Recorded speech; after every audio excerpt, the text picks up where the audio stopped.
అందరికీ నమస్కారం. ఓం గం గణపతియే నమః. ఓం నమః శివాయ. ఓం శ్రీ మాత్రే నమః.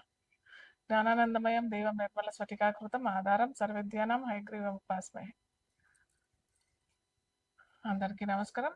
ఈరోజు మనము శుక్రుడు వివిధ ద్వాదశ రాశుల్లో ప్రయాణించినప్పుడు ఎవరెవరికి ఏ ఫలితాలు ఎలా ఉంటాయో అవి చూద్దాం.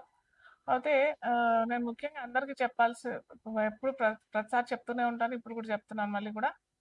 మనము రాశి ఫలితాలు అంటే చంద్రుడు ఉన్న రాశిని రాశి అంటాం. సో చాలా మందికి ఒకవేళ తమ పుట్టిన తేదీ, నక్షత్రం ఇవన్నీ ఏమి తెలవకపోతే వాళ్ళు ఏంటంటే వాళ్ళ నామ నక్షత్రంతో రాశి వాళ్ళు పెట్టేసుకొని దాని ద్వారా ఫలితాలు చూసుకుంటారు. అలా కాకుండా జన్మ జాతకం కనుక ఉన్నట్టయితే అప్పుడు ఆ రాశి ఫలితాలు రాశి కంటే ఎక్కువగా మనకి లగ్నం ఫలితాలు బాగా వర్తిస్తాయి. సో ఇక్కడ ఏంటంటే వృషభ రాశిలో శుక్రుడు ఆల్రెడీ ట్రాన్సిట్ పొందుతున్నాడు, అంటే ప్రయాణం చేస్తున్నాడు. అయితే ఇది మనకి మే 14వ తారీఖు వరకు మనకి శుక్రుడు వృషభ రాశిలోనే ప్రయాణం చేస్తుంటాడు అన్నమాట. సో వివిధ లగ్నాల వారికి అంట, లేదా లగ్నాలు తెలియని వారికి రాశి ఎలాంటి ఫలితాలు ఇస్తాయి మనం ఇప్పుడు చూద్దాము. వృషభ రాశిలో శుక్రుడు వచ్చాడు అంటే ద్వాదశ రాశుల్లో అది రెండవ రాశి అవుతుంది. రెండవ రాశి అతి ముఖ్యమైనది వృషభ రాశి. వృషభ రాశి తన సొంత రాశి అవుతుంది, అంటే తన సొంత ఇంట్లోకి శుక్రుడు ప్రయాణం చేస్తున్నాడు. అది కూడా శుక్రుడు ఇప్పుడు ఒంటరిగానే ఉన్నాడు. సో ఇప్పుడు ఏంటంటే మనము ఒక వ్యక్తి తన ఇంట్లో ఉన్న స్వతంత్రం, అది అటు పేదవాడైనా కానీ, మధ్యతరగతి వాళ్ళైనా కానీ, గొప్ప వాళ్ళైనా కానీ, ఎవరైనా కానీ బయట ఎటు ప్రయాణం చేసినా కానీ మళ్ళీ తిరిగి తన ఇంట్లో వచ్చిన తర్వాత పొందిన ఆనందం, సంతోషం పట్టలేని ఆనందం కదా. సో అలాగే ఇక్కడ మనకు కూడా శుక్రుడు తన సొంత ఇంట్లోకి వచ్చాడు కాబట్టి అది కలిపురుషలో రెండవ రాశి అవుతుంది కాబట్టి చాలా మంచి ఫలితాలు వస్తాయి. ముఖ్యంగా మనకి ఫైనాన్స్ పరంగా అయినా, డబ్బుల పరంగా అయినా, ఏమంటారు, వివాహ వివాహ సమస్యల్లో ఏమన్నా సమస్యలు వస్తున్నాయి అని అంటే, అటు దాంపత్య జీవితంలో ఎటువంటి ఇబ్బందులు వచ్చినా కానీ అక్కడ కూడా మనకి ఈ శుక్రుడు ఈ ట్రాన్సిట్ వల్ల, అంటే సంచారం వల్ల ఖచ్చితంగా మంచి ఫలితాలే వస్తాయి. సో ముఖ్యంగా మనము ఇప్పుడు మేషరాశితో మనము ఒక్కొక్క రాశి వాళ్ళకి ఎలాంటి ఫలితాలు ఇస్తారు, లగ్నం అంటే లగ్నం తెలియని వారికి రాశి అని అనుకున్నట్టయితే ఎలాంటి ఫలితాలు ఇస్తాడు విత్ రెమెడీస్ మనం తెలుసుకుందాం. నెక్స్ట్ ఇప్పుడు మనము వృషభ లగ్నం తెలియని వారికి రాశి అని చూసినట్టయితే వృషభ రాశిలోనే మనకి ఈ శుక్రుడు సంచరిస్తాడు కాబట్టి వృషభ లగ్నానికి అధిపతి ఎవరు అని అనుకుంటే మనకి ఇక్కడ శుక్రుడు అవుతాడు. సో ఈ శుక్రుడు ఇంతకు ముందు చెప్పుకున్నాం కదా, తన ఇంట్లో మనం అక్కడ కూర్చుంటే ఎంత ప్రశాంతంగా, ఎంత హాయిగా, ఎంత సంతోషంగా ఉంటుందో అదే అనుభవం మనకి ఇక్కడ శుక్రుడు వృషభ రాశిలో వారికి, వృషభ లగ్నం వారికి అయినా కానీ చాలా హాయిగా, చాలా సేదనిస్తాడు. సో ఇప్పుడు ఏంటంటే శుక్రుడు ఏంటి, కళలకి కారకుడు, అలాగే కంఫర్టబుల్ లైఫ్, లగ్జరియస్ విలాసాలు, ఇవన్నిటికీ కారకుడు ఎవరు అని అంటే కళలు, అంటే 64 కళలకి కారకుడు శుక్రుడే ఇక్కడ మనకి. సో కళాకారులకి కూడా చాలా మంచి సమయం ఈ సమయం. లేదా ఎవరైనా కొత్తగా ఏదైనా కళలు నేర్చుకోవాలి అని అనుకుంటే, అంటే సంగీతం, నృత్యం, గానం, ఇలాంటి ఏమన్నా, ఇంకా డ్రాయింగ్, ఇలాంటి ఏమన్నా నేర్చుకోవాలి, పిల్లలు ఉంటారు కదా, చిన్న పిల్లలు అయినా కానీ వారికి కూడా ఇది మంచి సమయం అనే చెప్పొచ్చు. కళలు నేర్చుకోవడానికి, కళలు ప్రదర్శన చేయడానికి, కొంతమంది అరంగేట్రం అని అంటారు కదా. సో అది ఎప్పుడు కావాలి, ఎలా చేసుకోవాలి ఇది అని అనుకున్న వారికి కూడా ఈ సమయం అయితే చాలా మంచి సమయం. ఎందుకంటే శుక్రుడు తన సొంత రాశిలోనే ఉన్నాడు. సొంత రాశిలో ఉండి కూడా 3 విభిన్నమైన నక్షత్రాల్లో ప్రయాణిస్తాడు. మంచి నక్షత్రాలు ఇవి కూడా. మనకి కృత్తిక నక్షత్రంలో ప్రయత్నిస్తాడు, రోహిణి నక్షత్రంలో, మృగశిర నక్షత్రంలో.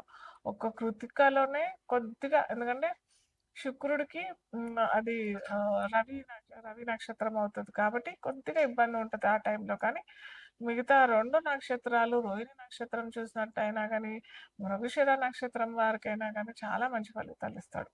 అయితే స్పెసిఫిక్‌గా లగ్నం, వృషభ లగ్నం వారికైతే ఇది మహాలవ్య యోగం అని చెప్పొచ్చు. మనకి పంచమహాపురుష యోగాల్లో ఇది మొట్టమొదటి పీఠం వేసాము అనంటే మహాలవ్య యోగం. ఏ జాతకులైతే మహాలవ్య యోగంలో జన్మిస్తారో వారికి జీవితాంతం అంటే వాళ్ళేంటంటే నేనెప్పుడు చెప్తూ ఉంటాను. ఒక బ్యాగేజ్ అనేది మనం తెచ్చుకుంటాం కదా! అది పాపమైనా కానీ, పుణ్యమైనా కానీ.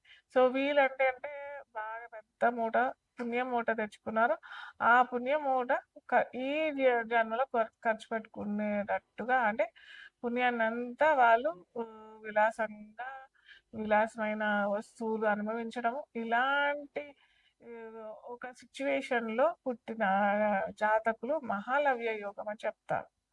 సో, వీరికి కూడా ఇప్పుడు ఆల్రెడీ వాళ్ళ జన్మ జాతకంలో కూడా శుక్రుడు కనుక తన సొంత రాశి అయిన వృషభ రాశిలో అయినా, లేదా తులా రాశిలో అయినా కానీ, మిత్ర రాశుల్లో అయినా కానీ, అంటే మిథున రాశిలో అయినా కానీ, ఈ రాశిలో కనుక ఉన్నట్టయితే, అలాగే ఇప్పుడు మనకి శుక్రుడు ఆల్రెడీ ఇందులో ట్రాన్సిట్‌లో నడుస్తున్నాడు కాబట్టి, ఖచ్చితంగా కలలో వాళ్ళు చూడటానికి కూడా చాలా చక్కగా ఉంటారు. వాళ్ళ కళ్ళు అయినా కానీ, చారడేస్ కళ్ళు అంటాం కదా! అలాంటి కళ్ళు, రింగులు జుట్టు, బ్రౌన్ హెయిర్ ఉంటది వాళ్ళకి. జనరల్‌గా వృషభ రాశి, వృషభ లగ్నం వారికి శుక్రుడు చాలా మంచి పొజిషన్‌లో ఉన్నవారికైతే జనరల్‌గా ఇలాంటివే ఉంటారు.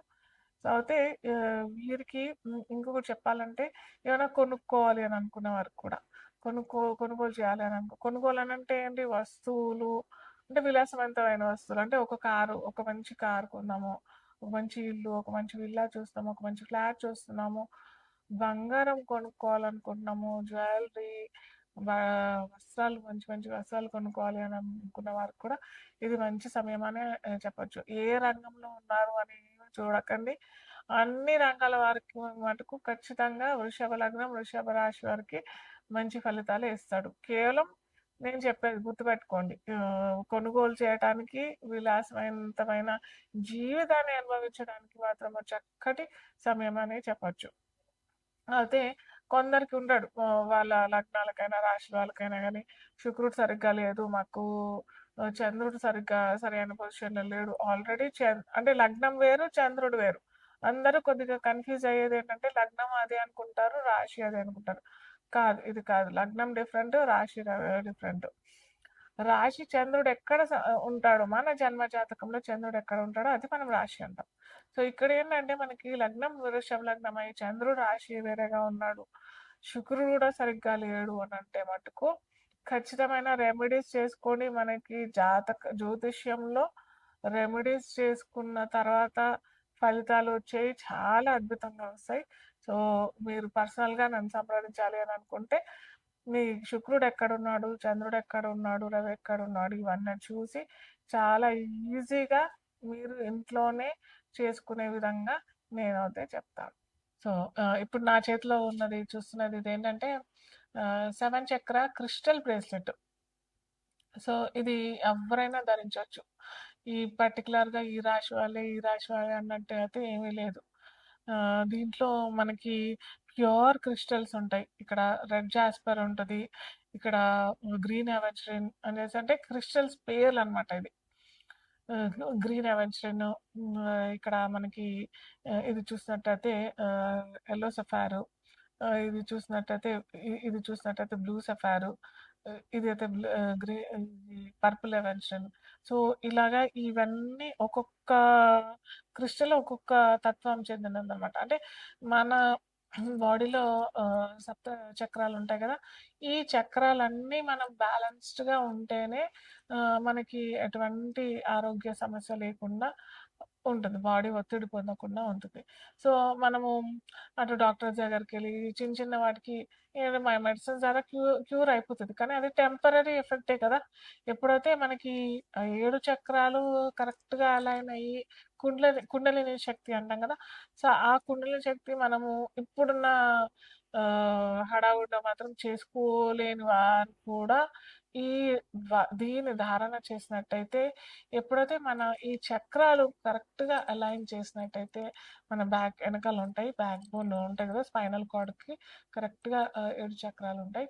ఈ చక్రాలు కనుక అలైన్ చేసినట్టయితే, మనకి ఎటువంటి ఆరోగ్య సమస్యలు రావు. మానసిక ఒత్తిడి కూడా లేకుండా ఉంటుంది. కాకపోతే ఇంతకుముందు చెప్పాను గదా! ఆ చక్రాలు అలైన్డ్ ఎప్పుడు ఉంటాయనంటే, మనం ఆ చక్రాలు క్లీన్స్ చేసుకుంటేనే అవి సరిగ్గా ఉండి, వాటికి సంబంధించినయన్నీ ఆహ్, క్రియలు సరిగ్గా జరుగుతాయి. అవి కనుక ఎక్కడైతే అపశృతి జరిగినట్టయితే మనకి అనారోగ్య సమస్యలు చాలా మటుకు ఇప్పుడు అనారోగ్య సమస్యల కంటే ఎక్కువగా నా అనుభవంలో చూసిందేంటంటే depression, sleep disorders, plus ego, attitude, anger issues ఇలాంటియన్నీ ఎక్కువగా జరుగుతున్నాయి. సో, ఇవెందుకు అనంటే ఎప్పుడైతే మనకి third eye, crown chakra, root chakra ఈ అంటే రూట్ చక్ర అంటే మూలాధార చక్రము. ఇలాంటి కొద్దిగా బ్యాలెన్స్ సరిగ్గా లేదు అని అన్నప్పుడే మనకి ఇలాంటి ఇబ్బందులొస్తాయి. సో, దానికి సరియైన మార్గం ఇది. ఈ 7 చక్ర. ఇప్పుడు నేను కూడా ధారణ చేస్తానిది. ఎందుకంటే నేను కూడా మనిషినే గదా! అన్ని రోజు ఒక 30, 40 కన్సల్టెన్సీస్ చేసి మళ్ళీ నేను స్పెసిఫిక్‌గా ఈ 7 చక్ర అలైన్‌మెంట్ వీటికి కూడా మంత్రాలుంటాయి. ఇవి లేకుండా మంత్రాలతో కూడా చేసుకోవచ్చు. కానీ దానికి ఒక అరగంట, గంట స్పెండ్ చేయాలి. సో, అలా చేయలేము మనము. అందరూ చేయలేరు గదా! అరగంట, గంట చేయాలి అనంటే యోగా చేసుకోవాలి, ఎక్సర్సైజ్ చేసుకోవాలి, దీనికి కూడా చేసుకోవాలి, టైం కేటాయించాలి అనంటే కొద్దిగా ఇబ్బందే కదా! సో, అలా చేసుకోలేము అని అనుకున్న వారికి ఇది మంచి పరిహారం.